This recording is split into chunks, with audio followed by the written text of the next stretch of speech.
क्या आप जानते हैं कि दुनिया में एक ऐसी मछली है जो अपने जन्म के 2 से 3 साल के बाद मेल से फीमेल यानी लड़का से लड़की बन जाती है।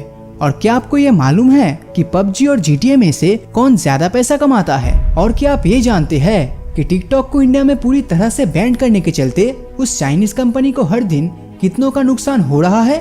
और इस वीडियो के अंत में स्टोरीपीडिया के बारे में एक ऐसी चीज अगर आप गूगल ट्रांसलेटर पर सर्च करोगे तो आपको कुछ ऐसा देखने मिलेगा जिससे आप इमेजिन भी नहीं कर सकते। मगर सिर्फ इतना ही नहीं, बल्कि इस वीडियो के बीच में आप सभी ऑडियंसेस के लिए मैं एक ऐसा सवाल पेश करूंगा जिसका अगर आपने सही से उत्तर दिया तो ये साबित हो जाएगा कि आपका दिमाग एल्बर्ट आइंस्टाइन से भी ज्यादा तेज है। फैक्ट नंबर 15, आपने ट्विंस यानी जुड़वा बच्चे के बारे में तो जरूर सुना होगा जो देखने में बिल्कुल सेम होते हैं। तो वैसे ही 2 जुड़वा बच्चे अमेरिका के ओहियो स्टेट में पैदा हुए थे और जन्म के बाद इन दोनों बच्चों को उनके माँ बाप ने अनाथ आश्रम में भेज दिया। और शुरू से ही उन दोनों ट्विंस को एक दूसरे के बारे में पता नहीं था। और फिर उन दोनों भाइयों की जिंदगी में आगे चल के जो चीजें हुई उन बातों को शायद ही आप यकीन करेंगे। तो उन दोनों बच्चों को जिन अलग अलग पेरेंट्स ने अडॉप्ट किया था उन दोनों के अलग अलग पेरेंट्स ने उन दोनों भाइयों का नाम जेम्स रखा और दोनों जुड़वा भाई बड़े होकर पुलिस ऑफिसर्स बने। और इन दोनों भाइयों के पत्नी का नाम था लिंडा। तो इत्तेफाक का सिलसिला यहीं पर नहीं रुका। उन दोनों भाइयों के एक बच्चे थे जिसमें बड़े भाई के बच्चे का नाम था जेम्स एलन और छोटे भाई के बच्चे का नाम था जेम्स एलन। बस इस एलन में एक एक्स्ट्रा एल था बट नाम वही सेम था।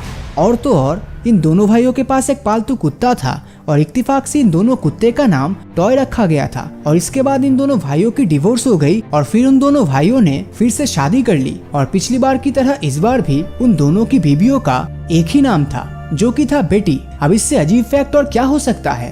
फैक्ट नंबर 14, आपने ऐसे फैक्ट तो जरूर सुने होंगे जिसमें आपको एक ऐसे वर्ड के बारे में बताया जाता है जिनको अगर आप लेफ्ट या राइट दोनों साइड से ही पढ़ते हो तो रिजल्ट सेम आता है। जैसे कि मलयालम, रेस्कार या सेंटेंसेस, इन वर्ड्स को ही ले लो। जिसे आप लेफ्ट से पढ़ो या राइट से, स्पेलिंग तो एग्जैक्ट वही सेम आने वाला है। लेकिन फैक्ट नंबर 14 ये नहीं है, बल्कि ये फैक्ट इससे भी ज्यादा हटके है। अब किसी वर्ड्स के साथ ऐसे फैक्ट्स तो हर कोई दिखा सकता है, लेकिन मजा तो तब आएगा जब आप इसी फैक्ट को किसी सेंटेंस में दिखाओगे। तो वो सेंटेंस है no it is open on one position, जिसका मतलब है ये एक पर्टिकुलर पोजीशन पे ही खुला हुआ है। अब अगर इस सेंटेंस को हम पीछे से स्पेल करते हैं तो तब भी नतीजा आपके सामने सेम ही आएगा। और ऐसा भी नहीं है कि मैंने कोई बेमतलब का मीनिंगलेस सेंटेंस से इस एग्जाम्पल को दिया है। तो ऐसे वर्ड्स या सेंटेंसेस को पैलिंड्रोम्स कहा जाता है। फैक्ट नंबर 13, आज के टाइम पे सबसे मशहूर मोबाइल गेम की बात करें तो पबजी का नाम तो जरूर आता है। और दूसरी तरफ पीसी गेम्स में GTA 5 आज के समय सबसे ज्यादा मशहूर है। लेकिन क्या आप ये जानते हैं कि इन दोनों डिफरेंट प्लेटफॉर्म्स के गेम्स में से कौन सबसे ज्यादा पैसा कमाता है? तो अगर हम पबजी मोबाइल की बात करें तो साल 2019 में पबजी मोबाइल ने कमाया था लगभग $1.3 बिलियन, जो कि इंडियन रुपीस में 9,600 करोड़ के आसपास होता है। मतलब हर दिन ये गेम 26 करोड़ से भी ज्यादा पैसा कमाता था। तो वही अगर GTA 5 की बात करें तो उसने साल 2019 में कमाया था $500 मिलियन यानी 3700 करोड़ रुपए के आसपास। मतलब दिन का लगभग 10 करोड़ रुपए। लेकिन इसी के साथ हमें इस बात को भी कंसीडर करना चाहिए कि पबजी मोबाइल गेम रिलीज हुआ था 9 फरवरी 2018 को और GTA 5 रिलीज हुआ था 17 सितंबर 2013 को। रिलीज के 7 साल बाद भी ये गेम इतनी अर्निंग कर रहा है। और तो और GTA 5 एक ऐसा गेम है जिसने हॉलीवुड के हाईएस्ट ग्रॉसिंग मूवीज से लगभग डबल पैसा कमाया है। तो उस हिसाब से ये गेम पबजी से किसी भी मुकाबले में कम नहीं है। लेकिन इन दोनों में से आपको कौन सा गेम बेस्ट लगता है कमेंट में जरूर बताना। फैक्ट नंबर 12, टिकटॉक ऐप्स के साथ साथ टोटल 59 चाइनीज ऐप्स बैंड हो चुका है।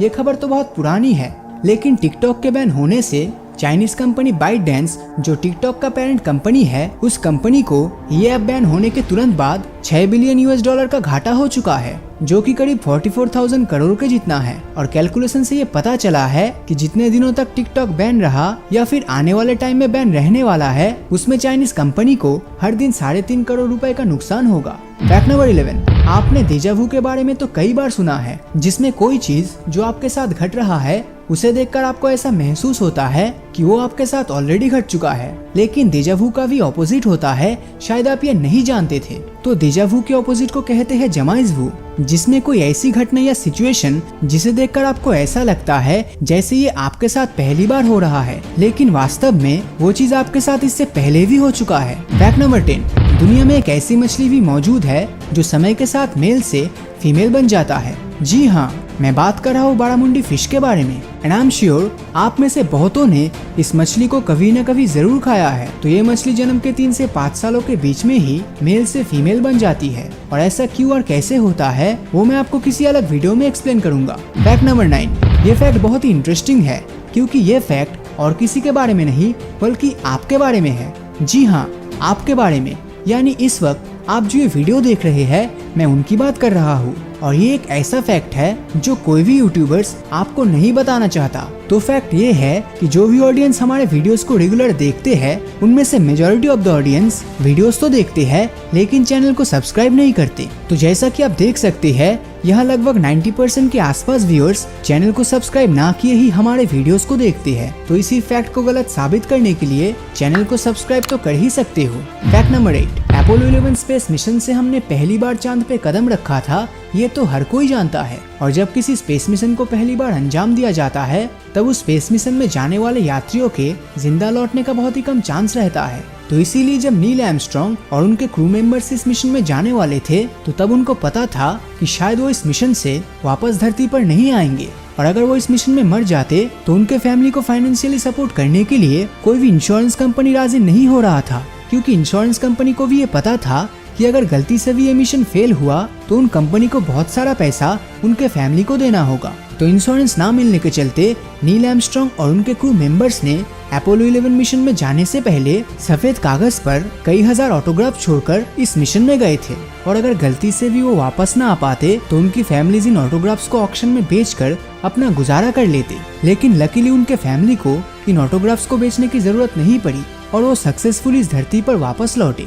लेकिन इसका मतलब ये भी नहीं है कि वो हजारों ऑटोग्राफ बेकार चले गए, क्योंकि वही ऑटोग्राफ्स आज के समय स्पेस ऑक्शन में $30,000 यानी लगभग 22 लाख रुपए में बिकता है। फैक्ट नंबर 7, तो अब समय आ गया है उस सवाल का जिसका अगर आप उत्तर दे पाते हो तो आपका दिमाग एल्बर्ट आइंस्टाइन से भी ज्यादा तेज माना जाएगा। और वो सवाल है 2024 को आपको नंबर्स में पेश करना है, और आपका ऑप्शंस है ये।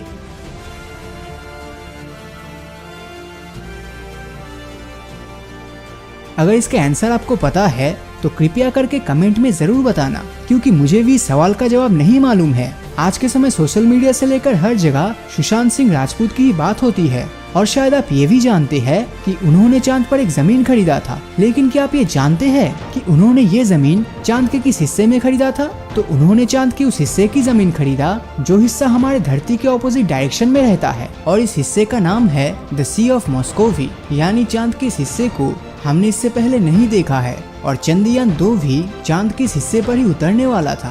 फैक्ट नंबर 5, क्या आप जानते हैं कि टाइटैनिक शिप में मौजूद 2200 से भी ज्यादा यात्रियों में से लगभग 1500 यात्री मारे गए थे, और सिर्फ 700 लोग सही सलामत लाइफ बोट में बैठकर जिंदा बच पाए थे। लेकिन इसका मतलब ये नहीं था कि इस दुर्घटना में सिर्फ 700 लोगों को ही बचाया जा सकता था, क्योंकि जब टाइटैनिक डूबा उस समय लाइफ बोट्स में जरूरत से ज्यादा जगह खाली रहने के बावजूद सारे यात्रियों को लाइफ बोट्स के अंदर नहीं लिया जा रहा था, क्योंकि उनमें से कुछ लोग गरीब भी थे और जो लोग बहुत अमीर थे वो लोग लाइफ बोट्स में अपने लिए ज्यादा जगह रख रहे थे ताकि वो अपना बाकी सफर आराम से पूरा कर सके।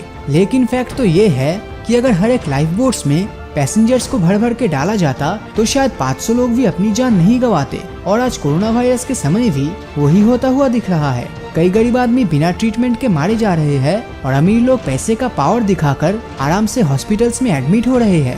फैक्ट नंबर 4, आपने कोका कोला कैंस के बारे में तो बहुत सारे फैक्ट सुने हैं, जैसे शुरुआती दिनों में कोका कोला के बॉटल्स ऐसे नहीं बल्कि ऐसे दिखते थे। या फिर ये गलत फैक्ट भी आपने सुना होगा कि कोका कोला का पहला कलर रेड एंड ब्लैक नहीं बल्कि ग्रीन था। लेकिन आपने ऐसे कोका कोला कैंस तो नहीं देखे होंगे। दरअसल ये कैंस साल 1936 की है और इन्हें देखकर ऐसा लगता है जैसे मानो ये किसी मैकेनिकल वर्कशॉप में बनाया गया हो। फैक्ट नंबर 3, आप स्क्रीन पर जो ये इमेज देख रहे हो, इसे देखकर मानो ऐसा लग रहा है जैसे किसी ने आसमान पर कोई ड्राइंग किया है, या फिर ये फोटो देखकर कोई ये भी कह सकता है कि इसे फोटोशॉप किया गया होगा। लेकिन रियलिटी तो ये है कि इस फोटो को बनाने में 1 या 2 दिन नहीं बल्कि 28 दिनों का समय लगा। दरअसल इसे धरती की एक पर्टिकुलर जगह के साथ साथ एक एग्जैक्ट टाइम पर 28 दिनों तक एक एक करके ये तस्वीर खींचा गया, और आसमान में आप जो ये चांद देख रहे हो, ये सब 28 दिनों में 28 अलग अलग पोजीशंस की है। फैक्ट नंबर 2, क्या आपके साथ कभी ऐसा हुआ है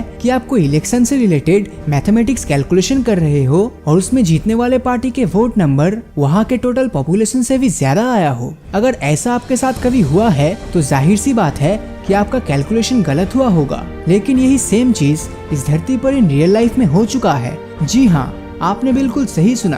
तो साल 1927 में लाइबेरिया के फॉर्मर प्रेसिडेंट चार्ल्स किंग जब इलेक्शन लड़े थे, तब वो इस इलेक्शन में बड़ी आसानी से जीत गए, जिसमें उनको लगभग 2,34,000 वोट्स मिला था। लेकिन सबसे मजेदार बात तो ये है कि उस समय उस देश का टोटल पॉपुलेशन था 15,000। तो जरा सोचिए, एक तरफ देश की आबादी 15,000 और दूसरी तरफ किसी एक पार्टी को वोट्स मिला था 2,34,000। शायद उन्होंने दूसरे देश से लोगों को बुलाया था अपने देश में वोट देने के लिए, और इस इलेक्शन ने Guinness book of world record के लिस्ट में एक नया रिकॉर्ड बनाया, और इस रिकॉर्ड को द मोस्ट फ्रॉडुलेंट इलेक्शन नाम दिया गया। और सबसे आखिरी फैक्ट जिसका आप सभी को इंतजार था, मतलब जैसा कि मैंने वीडियो की शुरुआत में बताया था कि आपको गूगल में जाकर गूगल ट्रांसलेटर ओपन करना है, जिसमें पहला लैंग्वेज इंग्लिश देना और जिस लैंग्वेज में वो चीज ट्रांसलेट होगा उस लैंग्वेज को ग्रीक देना। अब इंग्लिश सेक्शन में ये लिखना, विल स्टोरीपीडिया एवर डाई? ध्यान में रहे, स्टोरीपीडिया का एस और पी कैपिटल में होना चाहिए जैसा चैनल के नाम में है, और फिर उसके बाद सिंपल इस चीज को ट्रांसलेट कर देना। अब ये देखकर आपको कुछ समझ नहीं आ रहा होगा, तो अब आपको बस एक आखिरी काम करना है। जो चीज ग्रीक लैंग्वेज में लिखा हुआ है उसे आप कॉपी कर लो, और कॉपी करने के बाद लैंग्वेज ट्रांसलेटर को स्विच कर दो। मतलब अब गूगल ट्रांसलेटर ग्रीक लैंग्वेज को इंग्लिश में कन्वर्ट करेगा, और अब जिस चीज को आपने कॉपी किया था उसी ग्रीक लैंग्वेज को यहाँ पोस्ट कर दो, और फिर देखो ट्रांसलेट होने के बाद इंग्लिश में क्या लिखा हुआ आता है। हाँ, मैं नहीं दिखाने वाला, ये ट्रिक आप खुद ट्राई करो और मुझे यहाँ कमेंट सेक्शन में बताओ कि आपको क्या देखने मिला। और अगर कमेंट में आंसर नहीं भी मिलता है तो मैं 2 दिन बाद कमेंट में इसका आंसर पिन कर दूंगा। तो इतने सारे फैक्ट्स के लिए क्या इस वीडियो में हम पिछले फैक्ट वीडियो का रिकॉर्ड तोड़कर 25,000 लाइक्स कर सकते हैं? मुझे पता है आप लोग आसानी से कर दोगे। तो अगर ये वीडियो आपको अच्छा लगा तो इस वीडियो को लाइक और अपने दोस्तों के साथ शेयर करना मत भूलना। और अगर अभी तक आपने हमारे चैनल को सब्सक्राइब नहीं किया है तो सब्सक्राइब करके नोटिफिकेशन बेल को ऑन कर दीजिए, क्योंकि मैं ऐसी वीडियोस हर हफ्ते लाता रहता हूँ। तो मिलता हूँ आपसे अगले वीडियो में, और हमेशा की तरह थैंक्स फॉर वॉचिंग।